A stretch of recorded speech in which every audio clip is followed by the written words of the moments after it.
we're right in the middle of a unit that's effectively called vector geometry. And as we study geometry, one of the things that we're often interested in is the ability to find angles.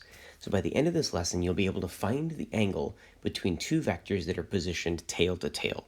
So if you sort of imagine, two vectors that you put like this, we're going to be finding the angle between them and then applying this knowledge to particular situations.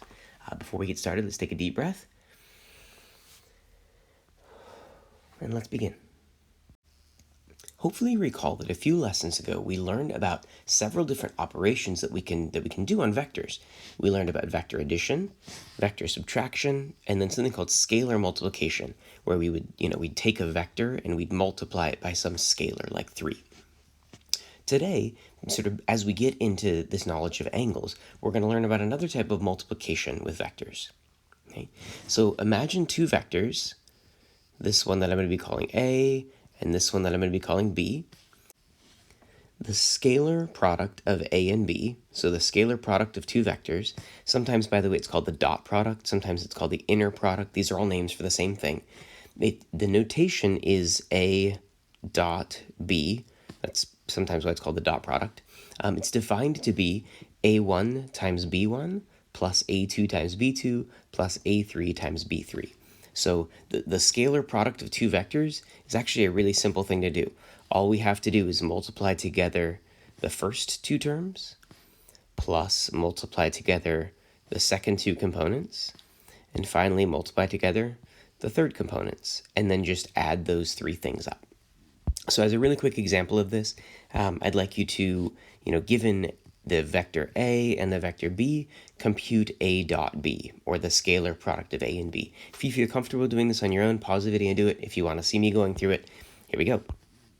So if we needed to compute A dot B, we would do 3 times 1, plus, then we would do negative 2 times 4, plus, and then finally we would do 7 times negative 3.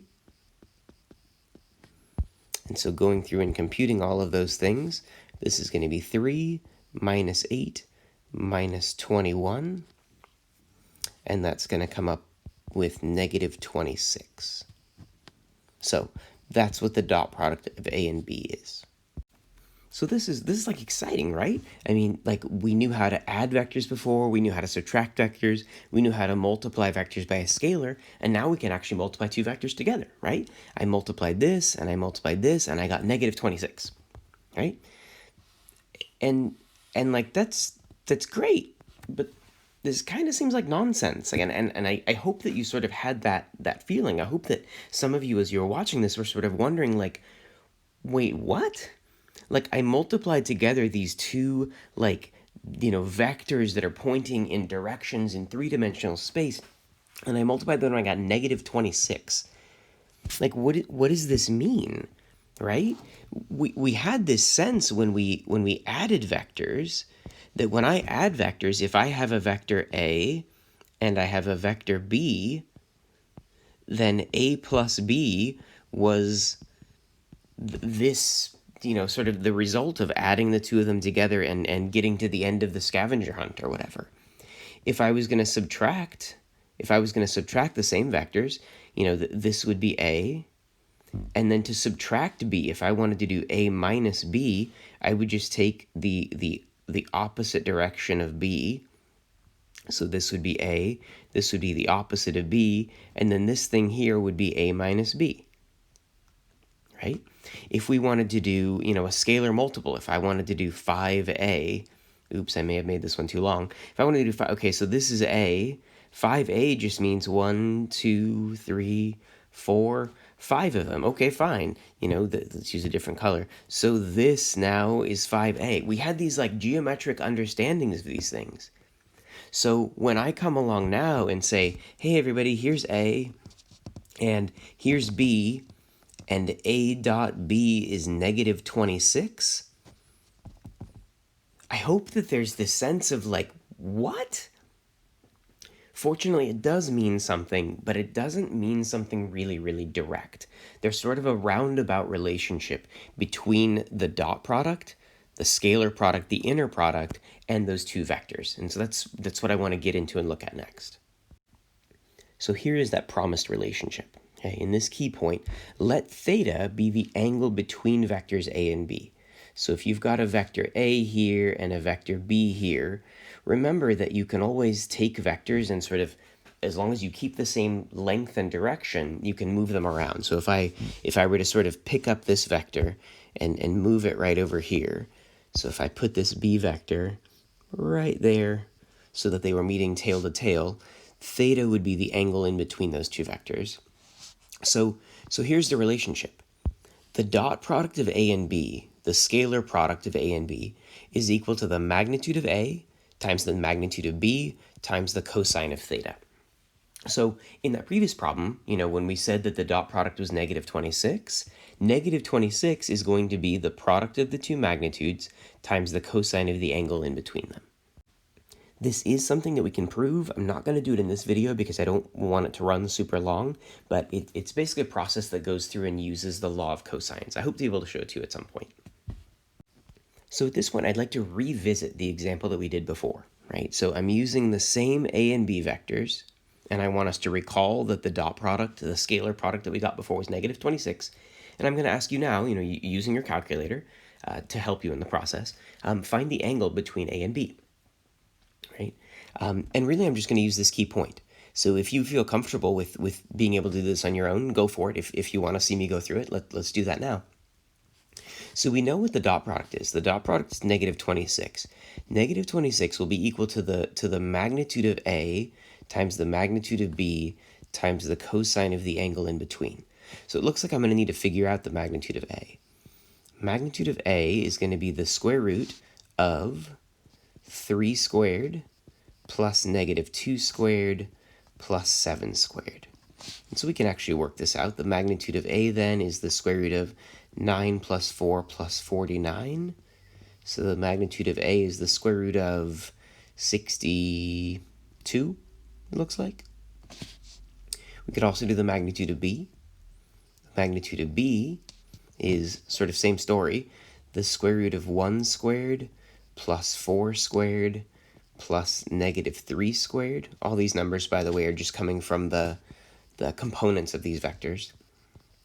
So the magnitude of B is the square root of 1 plus 16 plus 9. And so the magnitude of B is the square root of 26. So now I just need to take these two magnitudes and put them over here into my formula. Okay. From there, if I want to find out what the angle of intersection is, I basically need to solve for that. So I'm going to divide these two things to the other side. Negative 26 over the square root of 62 times 26. By the way, the reason that I did this is just because it's going to be easier to plug into the calculator that way. Remember that when we have two square roots multiplied together, we're allowed to just multiply what's underneath them. This will be equal to the cosine of theta. And my final step is to do inverse cosine. Theta is going to be the inverse cosine of negative 26 over the square root of 62 times 26.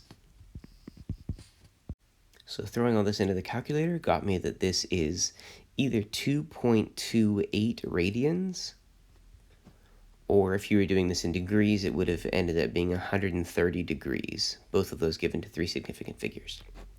So this is now our process for finding the angle between two vectors. Okay? Keep in mind, the vectors do have to be tail to tail, and that's going to be important for some work that we do later. But then it's really a straightforward thing. We do the dot product, and we put that on this side. We find the two magnitudes individually and put them here. And then we divide those things over and do an inverse cosine. I might point out briefly that we're still in the beginning of our study of vector geometry. We're still learning a lot of the mechanics and the machinery that we have to do some really, really neat advanced problems later. So we're still really building up some basic skills at this point. Now, sometimes in vector problems, you'll be given the vectors, and sometimes you'll just be given points, and you'll have to come up with the vectors.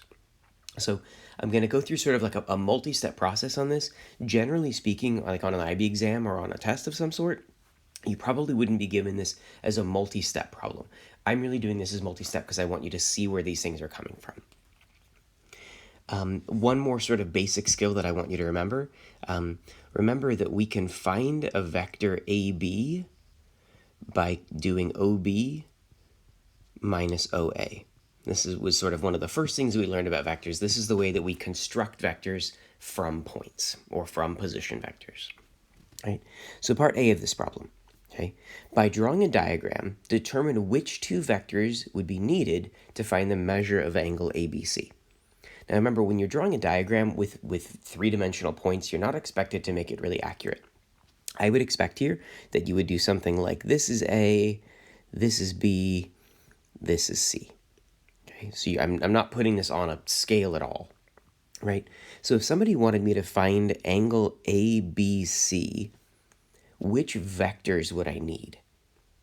Like very, very specifically, like I want you to, on your paper, write down what two vectors would you need to have tail to tail in order to find angle ABC. Hopefully you recognize that the vectors you would need are BA and BC. Okay? Just to be really clear, if you had said that what you needed was AB and BC, what you're finding there is you're finding, if this is A, B, and C, this is A, B, and C. If you went A, B, and BC, we have to put them tail to tail. So you would do BC and then AB, and you'd be finding this angle, which you'll notice is not the same as the angle that we're really trying to find up here. So I hope that little aside made sense. I'm going to sort of, we're going to pull this out of here because now we know it's BA and BC that I really need to find. Now part B of this says, okay, so now find those two vectors. And I want us to write them in column vector form, right? So how am I going to find vector BA? For BA, I'm going to need to do OA minus OB. We always do sort of the ending point minus the beginning point written as position vectors, okay? So BA will be, let's see here, OA is the vector 3, 1, negative 7, and OB is the vector 0, 4, 2. So subtracting those, I'll get 3, negative 3, negative 9. Now, if you didn't do that one on your own, make sure that you can do this next one. We then needed to find BC. So BC, hopefully you did this one on your own and you were doing OC minus OB. OC we pull from up here. This is 1, 5, negative 3. Minus OB we pull from here, 0, 4, 2. And subtracting these, we're going to get 1, 1, negative 5. Now part C says, hence, find that angle, right? Well, now this problem is the exact same thing as the previous problem that we did. I now have two vectors that are meeting at their tails, and I want to find the angle between them. So this is where we're going to use the sort of key point formula that we had on the previous page. We know that BA dot BC, the dot product, will equal the magnitude of BA times the magnitude of BC times the cosine of the angle in between them. Okay? So now I just need to compute all of these things. Now, a lot of people find it helpful to actually compute these three things separately and then plug them into the formula. So I'm going to go ahead and model that here. If I was going to do BA dot BC, that would be 3 times 1, so 3 times 1, plus negative 3 times 1, plus negative 9 times negative 5. Working this out, this gets me 3 minus 3 plus 45. All right, so my dot product is 45. Then next, I need to figure out what the magnitude of BA is. That's going to be the square root of the squares of these things, so 9 plus 9 plus 81. That's the square root of 99. And then finally, we need the magnitude of BC, which is the square root of these squares. So 1 plus 1 plus 25, that's the square root of 27. Now, it's worth noting, I could probably simplify these, but I don't know that I need to because I'm about to plug all this stuff into my dot product formula here. So now I'm going to take all these values. The dot product was 45. The first magnitude was the square root of 99. The second magnitude was the square root of 27. And then we've got cosine theta. Just like we did on the previous one, I'm going to divide these things over. 45 over the square root of 99 times 27 is cosine theta. So theta is going to be the inverse cosine of this, 99 times 27.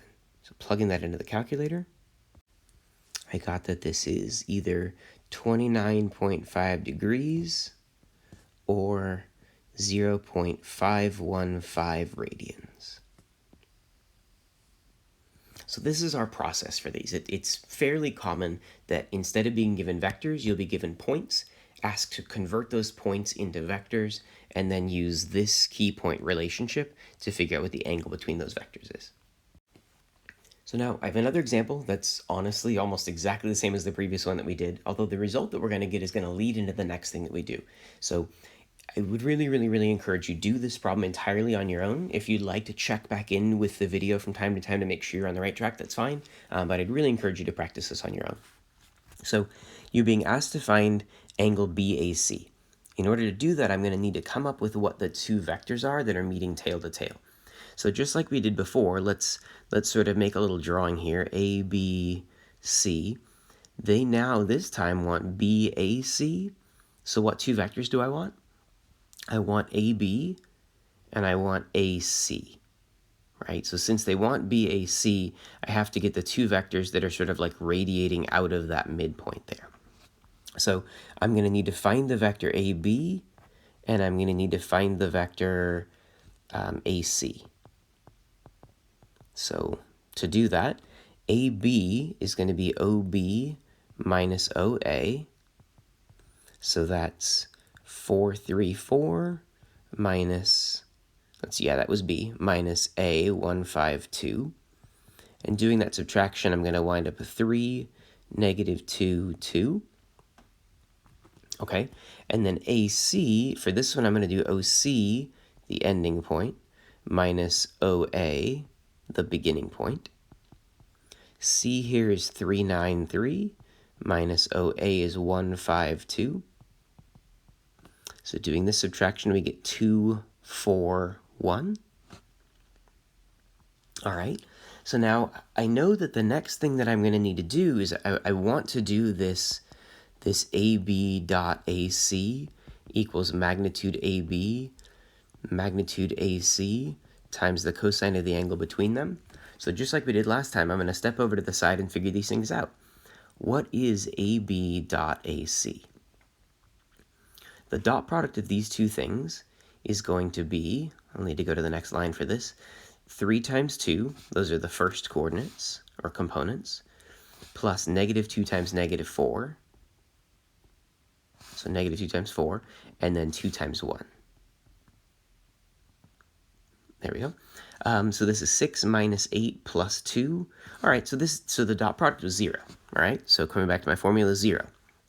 The magnitude of vector AB is this guy up here, so this would be the square root of 9 plus 4 plus 4. That's the square root of 17. Great, square root of 17. Next, magnitude AC, that's the square root of these guys squared.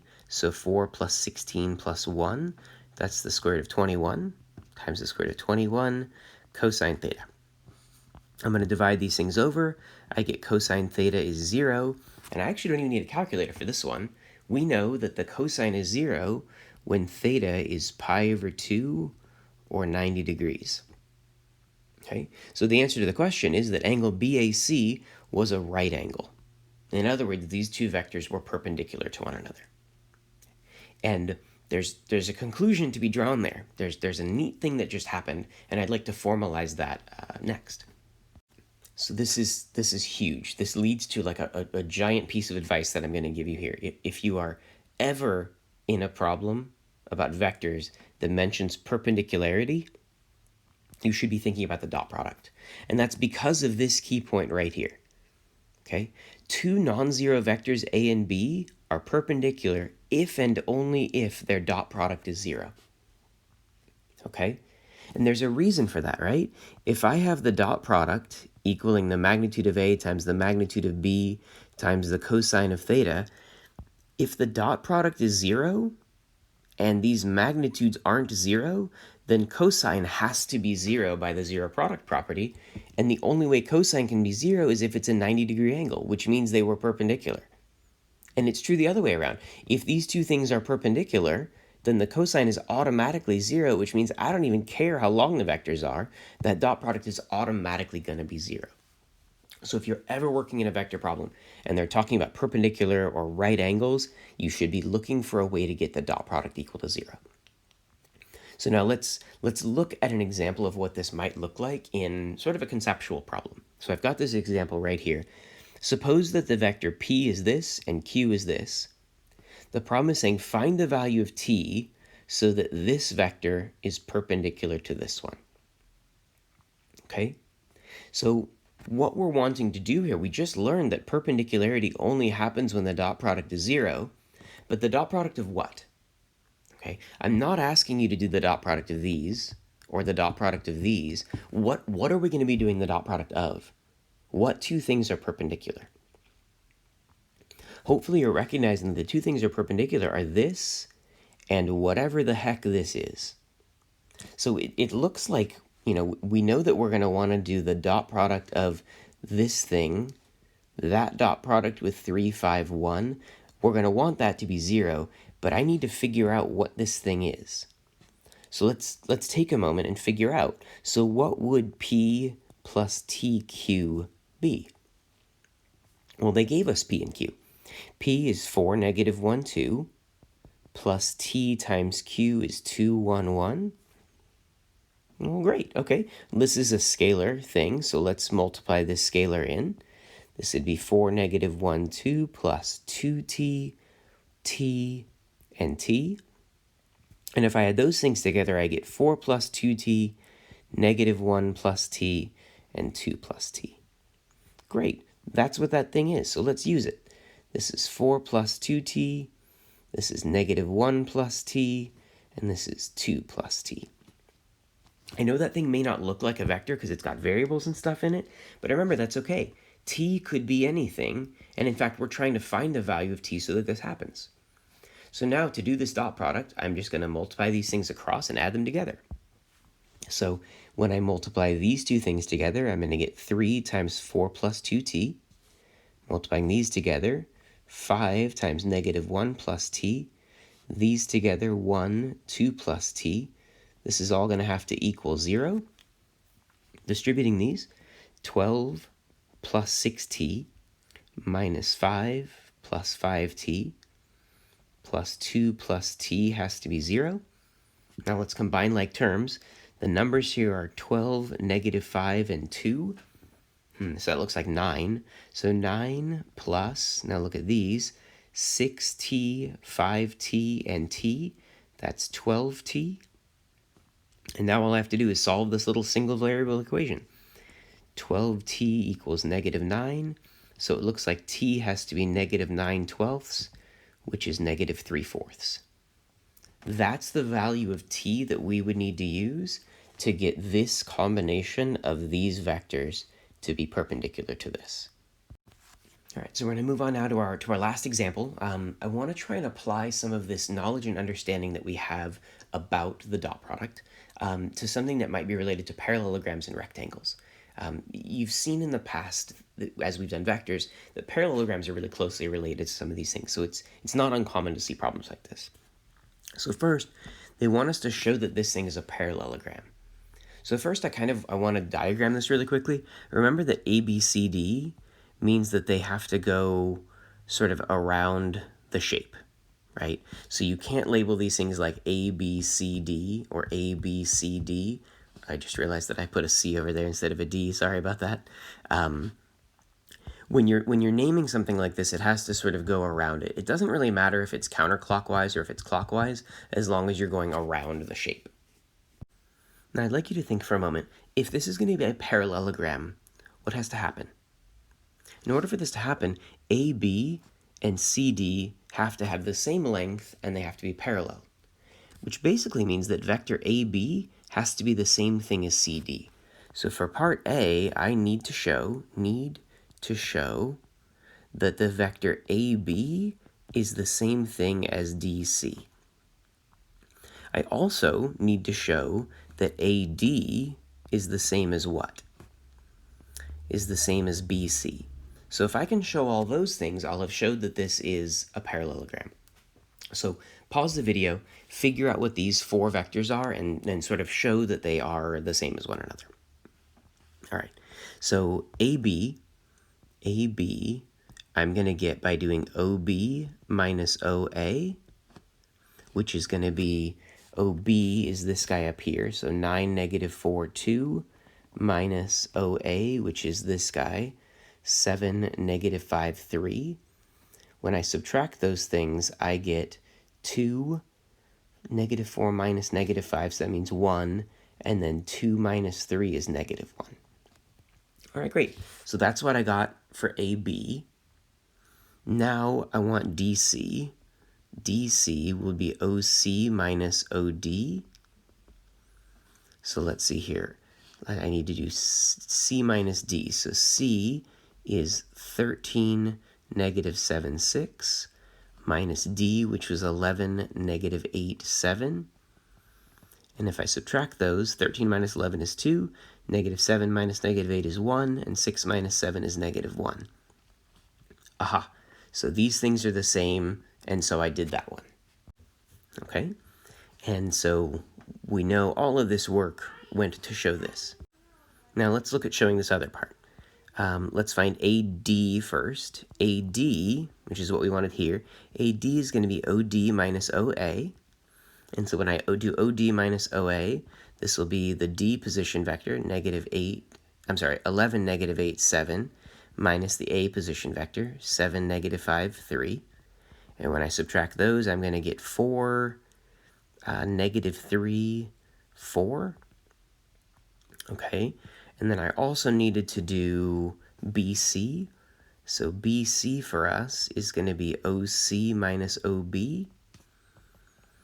which is, let's see here, C is 13, negative 7, 6. And then OB is 9, negative 4, 2. Subtracting these, I get 4, what I'm supposed to be subtracting, negative 3, and then 6 minus 2 is 4. Aha, great. Those things are the same as one another, which means this is true. And so we might write something to sort of sum up our work here. We could say something like, because AB and DC are the same vectors and AD and BC are the same vectors, the opposite sides are parallel and have the same length, and therefore it's a parallelogram. And I want to make sure that I'm clear here. When you're asked to show something, it's important that you sort of finish showing it. Just showing all of this work and then not writing a statement like this one down here is potentially asking for trouble in the exam. You really want to make sure that you're concluding your work, writing those sort of conclusions to your proofs and to your showing. Now, to show this is not a rectangle, I need a little more space here. So I'm going to sort of shrink this here and give us a little more space to work with. To show that this is not a rectangle, so what's the big difference between a rectangle and a parallelogram?